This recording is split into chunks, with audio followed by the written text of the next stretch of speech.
Chers élèves, bonjour, bienvenue dans ce dernier cours sur le chapitre 13 consacré aux mers et aux océans dans le cadre de la mondialisation. Lors de la précédente séance, nous avons découvert toutes les richesses recelées par les mers et les océans, mais aussi toutes les tensions que l'exploitation de ces richesses provoque entre les États, entre les individus, à travers le monde. Aujourd'hui, nous repartons en mer pour faire l'inventaire des menaces qui pèsent sur les milieux océaniques, mais aussi de toutes les solutions appliquées ou envisagées pour améliorer la situation. Voici donc la suite du Grand 3, mers et océans, des espaces stratégiques convoités mais menacés. Nous avons déjà examiné le Grand A et le Grand B, aujourd'hui nous nous consacrons au Grand C, des espaces océaniques menacés par la surexploitation des ressources halieutiques et par la pollution. Les dangers qui menacent les milieux océaniques sont multiples et ils sont tous d'origine humaine. Commençons avec un premier danger, la surpêche. Lorsque la quantité de poissons pêchés est telle que les poissons n'ont pas le temps de se reproduire, le renouvellement de l'espèce n'est pas assuré, on est alors en situation de surpêche. Depuis les années 1970, la pêche s'est élevée au rang d'industrie. Alors, qu'est-ce que cela veut dire exactement, une pêche industrielle ? Eh bien, ce sont des navires-usines, comme celui qui est à l'écran, qui attrapent des centaines de tonnes de poissons dans d'énormes filets. Certains filets sont même équipés de pompes géantes qui aspirent les poissons. Ils sont pris au piège et ne peuvent pas ressortir. Les filets sont sécurisés par les marins au système mécanique qui les remonte à bord. Ils glissent dans un espace spécialement conçu sur le pont du navire, comme une espèce de couloir à ciel ouvert. Quand le filet de plusieurs centaines de tonnes est complètement remonté, une trappe est ouverte à l'arrière du bateau et le filet relâche ses poissons directement dans l'entrepont. Là, les poissons arrivent dans la partie usine du bateau de pêche. Ils sont nettoyés, vidés, tranchés, puis ils sont emballés et congelés pour être conservés jusqu'au retour au port, car ce type de chalutier reste en mer plusieurs mois d'affilée. La pêche industrielle se pratique partout et ses effets sont dévastateurs sur les ressources halieutiques. Les plus grands chalutiers-usines peuvent même pêcher jusqu'à 500 tonnes de poissons en une seule capture. Alors forcément, certaines espèces disparaissent. Ce fut le cas de la morue le long des côtes canadiennes dans les années 1990. Regardez. Dans l'Atlantique Nord, la morue est une ressource recherchée par l'ensemble des pays côtiers. L'Islande, qui a bâti son économie sur cette activité, élargit la limite de ses eaux territoriales réservées aux pêcheurs islandais en 1958, en 1972 et en 1975. Et à chaque extension de la zone de pêche, des affrontements entre navires éclatent entre flotte islandaise et flotte britannique, au point que l'OTAN doit proposer une médiation entre les deux États. Autre exemple, le Canada. Confronté à une augmentation puis à un effondrement des prises de morue que vous pouvez repérer sur ce graphique, le Canada institue en 1977, autour de Terre-Neuve, une zone d'exploitation exclusive de 200 milles nautiques afin de réserver les bancs de morue aux pêcheurs canadiens. Le gouvernement subventionne l'achat de bateaux, la modernisation des outils, ce qui entraîne une augmentation des emplois dans ce secteur de la pêche. Résultat, la zone exclusive instituée ne vient pas préserver les stocks de morue restants, mais au contraire renforce la surexploitation. Car les captures s'effondrent ultérieurement, et le Canada, en 1992, doit décréter un moratoire à la pêche à la morue, entraînant alors la suppression de près de 30 000 emplois liés à cette activité. La pêche est rouverte en 1998, mais alors plus la moindre morue à l'horizon. Les pêcheries ferment quelques années plus tard, cette fois définitivement, ce qui prouve que le moratoire n'a pas permis la reconstitution des stocks. Quelles sont les causes de la surpêche ? Nous en avons déjà identifié une, la pêche industrielle. Les quantités pêchées de plus en plus rapidement sont bien trop importantes. Par exemple, pour pêcher 1,5 million de tonnes d'anchois, il fallait presque 1 an en 1987. Moins de 10 ans plus tard, seulement 12 jours suffisent. À ce rythme, il n'est pas surprenant que les océans s'épuisent. Mais il y a d'autres causes. L'augmentation de la population mondiale et la littoralisation expliquent la croissance de la consommation des ressources halieutiques. Nous sommes plus de 7,5 milliards d'habitants aujourd'hui sur la Terre et 60% de la population vit près du littoral. La consommation de poissons et autres animaux marins a doublé depuis les années 1960 pour atteindre environ 21 kilos par an et par habitant, d'où la pêche industrielle pour satisfaire cette demande toujours croissante. Et puis n'oublions pas la pêche illégale qui représenterait jusqu'à un tiers des captures mondiales. Environ 100 millions de tonnes de poissons sont capturées chaque année et les 100 autres millions de tonnes viennent de l'aquaculture. Mais ce n'est pas une si bonne nouvelle pour les poissons sauvages, car les poissons d'élevage carnivores, comme le saumon, sont nourris par les poissons de capture. On estime que 20% de la pêche de capture servirait uniquement à nourrir les poissons d'élevage. Quand la quantité de poissons pêchés à faible profondeur ne suffit plus à nourrir la population et les animaux d'élevage, la pêche en eau profonde prend le relais, avec des effets encore plus destructeurs sur l'environnement. Si l'homme s'est longtemps contenté de pêcher le poisson dans les eaux de surface, l'épuisement des ressources a conduit l'industrie à se tourner vers des profondeurs pouvant atteindre 2000 mètres. Les navires-usines employés mesurent jusqu'à 240 mètres de long, contre 20 à 30 mètres pour un chalutier traditionnel, et peuvent embarquer jusqu'à 14 000 tonnes de poissons. Équipés de plaques métalliques, les filets en eau profonde labourent les fonds de mer, capables en 20 minutes de capter 60 tonnes de poissons. Les scientifiques s'alarment, après une vingtaine d'années de pêche en eau profonde, les ressources chutent drastiquement. Car la vie dans les fonds n'a pas le même rythme qu'en surface. Les poissons ont une espérance de vie plus longue, une croissance lente et une maturité sexuelle très tardive. L'oplostète orange, par exemple, prisé pour sa douce saveur, atteint sa maturité en 30 ans et peut vivre jusqu'à 140 ans. Le thon rouge, par comparaison, qui vit entre la surface et 900 mètres de profondeur, atteint la maturité en seulement 4 ans pour une durée de vie de 15 à 30 ans. Les écologistes comparent donc la capture en eau profonde à une exploitation minière plutôt qu'à une activité de pêche. Là où leur filet passe, tout trépasse. Résultat, la pêche s'est tellement intensifiée au cours des 60 dernières années qu'environ 60% des stocks mondiaux de poissons sont pleinement exploités et 30% sont même en situation de surpêche. C'est un résultat très alarmant pour les poissons et les autres espèces marines, mais aussi pour les communautés des hommes et des femmes dont la survie dépend de la pêche, par exemple sur les côtes du Sénégal ou de la Mauritanie. Ces communautés ne peuvent pas lutter avec les navires-usines qui raflent tout le poisson et le conditionnent directement à bord. Alors comment remédier à la surpêche ? Déjà en réglementant la pêche, ce que font la plupart des gouvernements, mais avec plus ou moins de sévérité. La communauté européenne, par exemple, a interdit le chalutage en eau profonde depuis 2017, et ce dans toutes les eaux européennes. La pêche électrique, qui tue les poissons avec des impulsions électriques émises par les filets, est également interdite par la communauté européenne, mais elle a accepté de faire des dérogations en mer du Nord où cette pêche est encore largement pratiquée. La lutte contre la pêche illégale est aussi une priorité des gouvernements.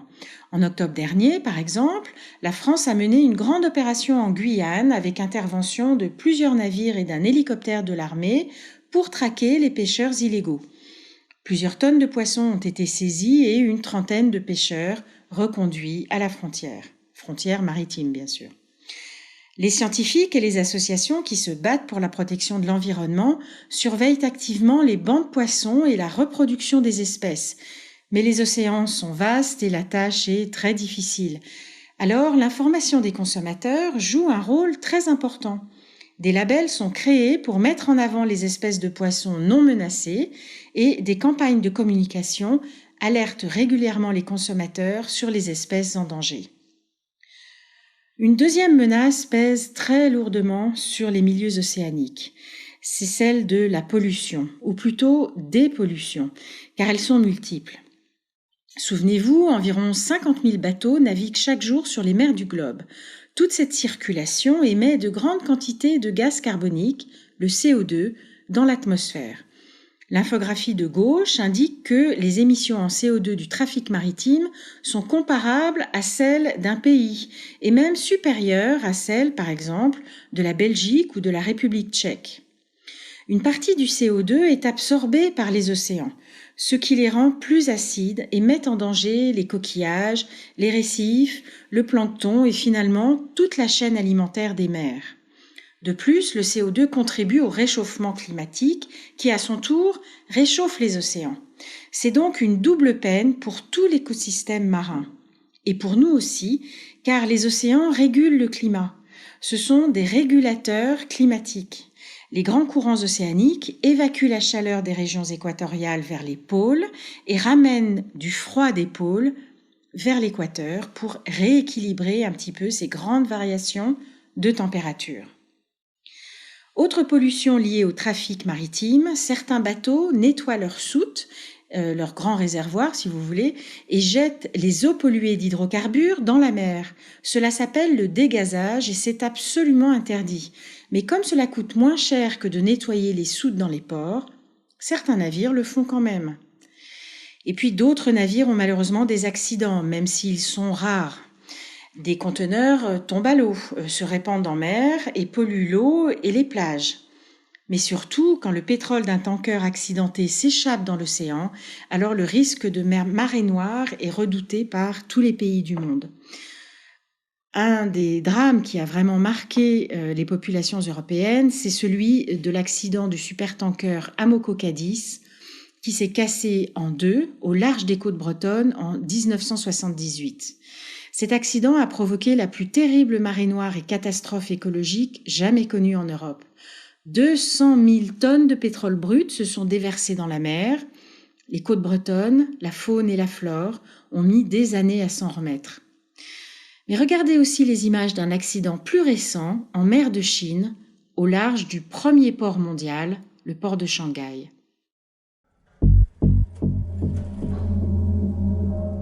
Du pétrole en feu en pleine mer de Chine, après le naufrage du pétrolier iranien Sanchi.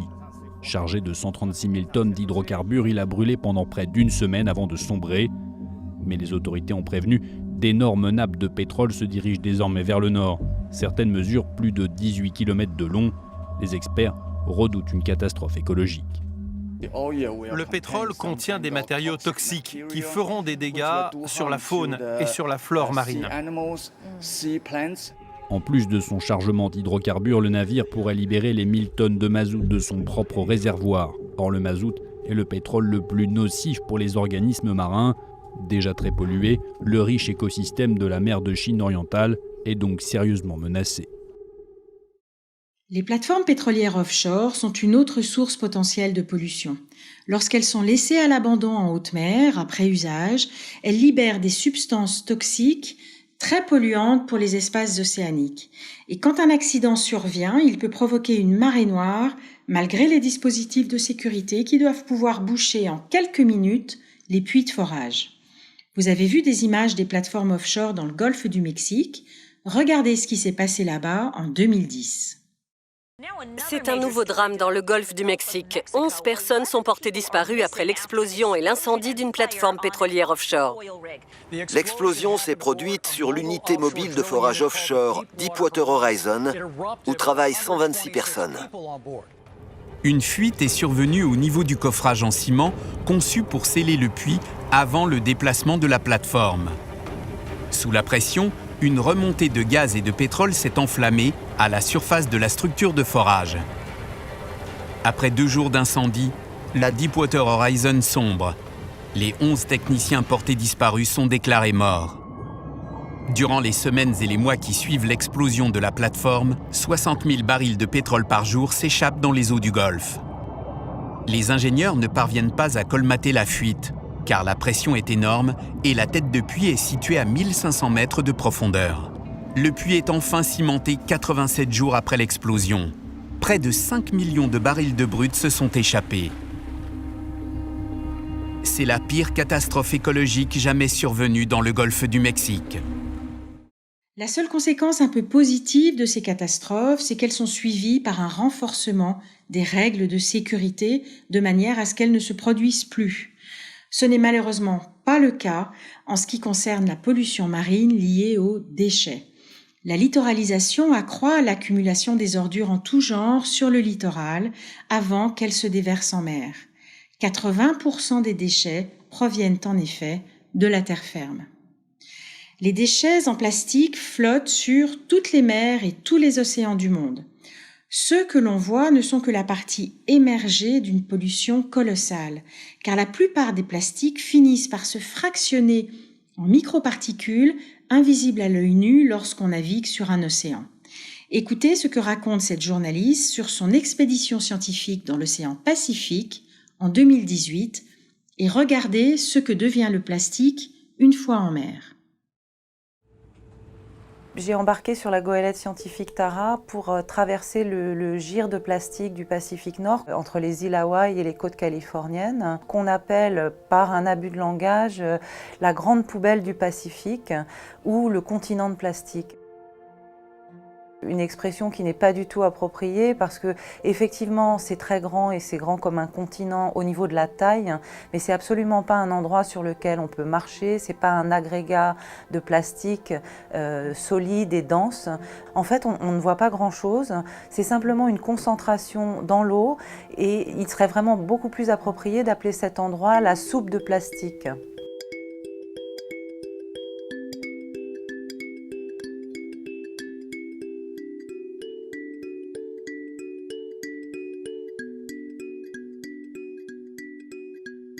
C'est vraiment des petites particules minuscules, il y en a de toutes les couleurs, ça peut ressembler à des petits granulés, à des petits... Parfois on pourrait les prendre pour des petits bouts de nacre, parfois pour des espèces de petits bijoux, c'est vraiment très étrange et c'est surtout absolument minuscule. Et c'est fait à partir de films, de filaments, de granules, de morceaux de filets de pêche, il y a énormément de déchets de la pêche qui se désagrègent par les frottements, le courant et par le vent et les radiations du soleil, les rayons du soleil.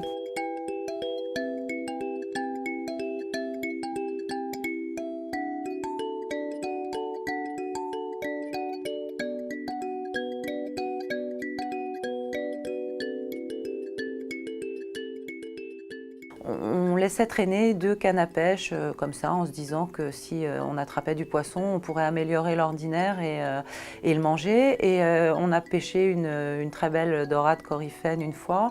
Et quand on l'a découpé pour le mettre en steak dans les assiettes, on a trouvé des billes de plastique dedans. Et ça, c'est vraiment quelque chose qui était marquant parce que ça donnait absolument plus du tout envie d'en manger. Et ça faisait énormément réfléchir sur notre action, sur l'océan, sur la faune, sur la flore. On s'empoisonne nous-mêmes. Mais au fait, pourquoi le plastique est-il une menace pour les espaces océaniques ? Réponse en images, une fois de plus, et cette fois-ci, nous aurons un tour d'horizon des solutions qui existent pour nettoyer les mers et les océans des déchets qui les polluent. Imaginons toutes les minutes, 24 heures sur 24, 7 jours sur 7, un camion poubelle se déchargerait dans la mer. Sur un an, cela ferait 8 millions de tonnes de plastique qui finiraient dans l'océan. Choquant, c'est pourtant bien de cela dont il s'agit. L'image illustre tristement l'état critique des océans. Au total, l'amas de plastique que l'on y trouve mesurerait 6 fois la surface de la France, dont la moitié se situe dans l'océan Pacifique Nord. Ces espaces de plusieurs milliers de kilomètres carrés, on les appelle les zones ordures. Elles sont formées par des gyres, d'immenses tourbillons créés par les vents et les courants qui entraînent les déchets. Il y en a 5 principaux dans le monde, 2 dans l'Atlantique, 2 dans le Pacifique et 1 dans l'océan Indien. L'île d'Henderson, située au milieu du Pacifique, non loin du plus gros vortex de plastique au monde, reflète bien ce phénomène. Selon le Royal Society for the Protection of the Birds, on y recense 671 morceaux de plastique par mètre carré, soit 17 tonnes de déchets. L'île de 31 km² posséderait même la densité la plus élevée de détritus de la planète, alors qu'elle est inhabitée et loin de tout. Plus proche de chez nous, et pourtant la mer Méditerranée est loin d'être épargnée. D'après un rapport du WWF, si la mer Méditerranée ne représente qu'1% des eaux mondiales, on y trouve 7% des microplastiques totaux des mers et océans. Un microplastique mesure moins de 5 mm et est invisible à l'œil nu. Ces petites particules, fruits de la désintégration des bouteilles, briquets et autres déchets, irradient les océans et finissent dans nos assiettes. 18% des thons et espadons que nous consommons ont ainsi des microplastiques dans leurs estomacs. Et que dire des coquillages, très prisés des Français? Un consommateur moyen pourrait ingérer jusqu'à 11 000 morceaux de microplastiques par an, rien qu'avec des moules ou des huîtres. Difficile pourtant d'en mesurer l'impact, ces particules sont tellement infimes que la recherche sur le sujet est encore très limitée. Mais en fait, d'où viennent ces déchets ? Une grande partie de la pollution plastique provient des fleuves qui se versent dans la mer. Ainsi, le vortex de déchets du Pacifique, qu'on surnomme le 7e continent, est composé à 90% de déchets nourris par 10 fleuves, 8 asiatiques et 2 africains. Et si ça continue comme ça, selon la fondation Ellen MacArthur, en 2050, il y aura plus de déchets que de poissons en volume dans nos océans. Les produits plastiques à usage unique comme les couverts, assiettes, coton-tiges, gobelets ou les pailles, avec le matériel de pêche, sont responsables de 70% des déchets marins en Europe. Certains pays ont déjà interdit les pailles en plastique, et l'État de Californie songe même à adopter une loi punissant de 6 mois de prison les serveurs offrant une paille à leurs clients. Globalement, le problème des objets plastiques jetables est pris très au sérieux, autant par l'ONU, qui évalue le coût des dommages sur l'écosystème marin à 8 milliards de dollars par an, que par la Commission européenne ou le gouvernement français. Dès 2020, les couverts, gobelets et assiettes en plastique seront bannis en France. Bruxelles ambitionne d'interdire l'ensemble des produits plastiques à usage unique à l'horizon 2022. Ces mesures ne suffiront bien sûr pas, mais de nombreuses innovations sont essayées aux 4 coins du globe.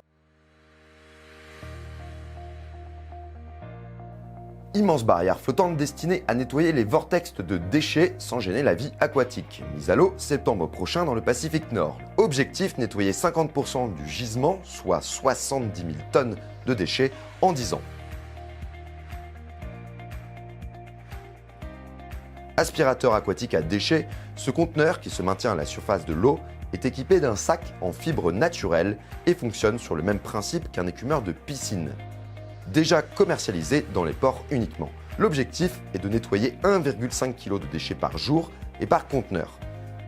Et des navires, comme le plastique Odyssey qui carbure aux déchets plastiques, le projet Manta d'Yves Bourgnon, ce quadrimaran équipé d'un long peigne pour récupérer les microplastiques qui échappent au filtre. Derrière ce constat amer, existent donc des motifs d'espoir pour pouvoir continuer à contempler la beauté de la nature et de ce qui compose nos océans. Il y a des motifs d'espoir aussi pour les plateformes pétrolières offshore. La Commission européenne demande le démantèlement des plateformes abandonnées en mer du Nord de manière à ce que les produits toxiques qu'elles contiennent ne se répandent pas dans l'eau.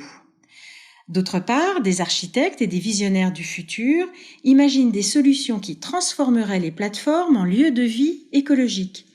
Ici, par exemple, ce sont 4 designers asiatiques qui aménagent les plateformes pour qu'elles protègent les plantes et les animaux marins, et même les humains en cas de catastrophe naturelle. Là, c'est un bureau d'architectes français qui transforme les plateformes en logements collectifs écologiques, entourés d'eau mais quand même proches des côtes, puisque les plateformes peuvent se déplacer.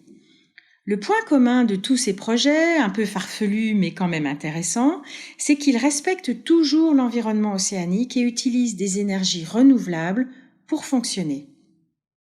Malgré toutes les menaces qui pèsent sur les océans, les gouvernements, les organismes internationaux, les associations et les individus se mobilisent pour trouver des solutions durables et faire prendre conscience à tous du rôle primordial des océans dans tous les secteurs qui nous concernent, qu'ils soient économiques, politiques, sociaux et bien sûr environnementaux et climatiques.